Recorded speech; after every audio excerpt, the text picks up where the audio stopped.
It's monitored a constant spate of cyber attacks on companies and agencies for months, and now the Morrison government is striking back, going public to call it out.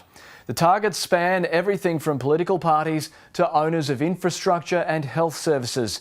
The Prime Minister is blaming an unnamed foreign government, but the ABC's been told he's firing a shot across the bow of China.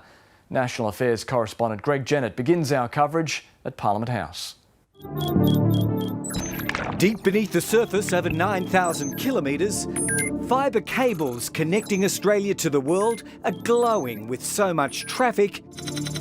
They've become an unmissable beacon, watched silently for months from Canberra, until the time came to call it out. You could describe it as malicious. And by the Prime Minister's description of the targets, brazenly broad. All levels of government, industry, political organisations, education, health, essential service providers and operators of other critical infrastructure.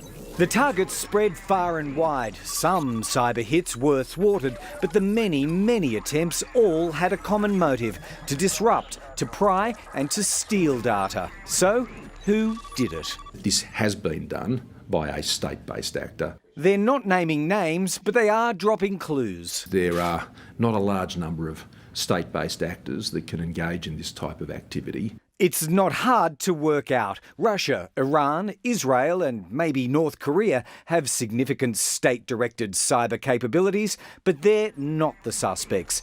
The ABC's been told it's the mega machine of China's cyber forces behind the hits. If a nation state is in those systems and engaging in espionage, then that's a very bad thing.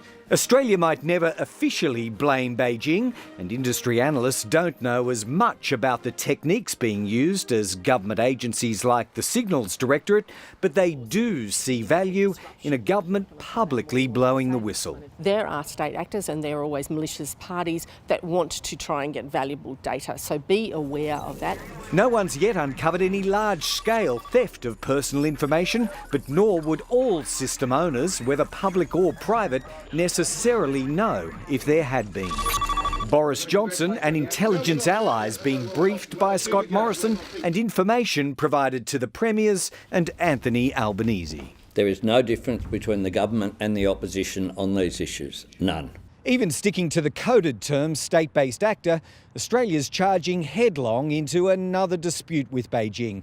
It's doing it deliberately in the name of defending Australia's sovereignty. But as we've seen with trade, tourism and pandemic diplomacy, there will be consequences when China bridles. The form, the timing and the cost are now its to determine. All companies protect their data. As a result, very few of them have had to deal with a security breach over the past 12 months. Oops, 73%. I guess we can never be too careful.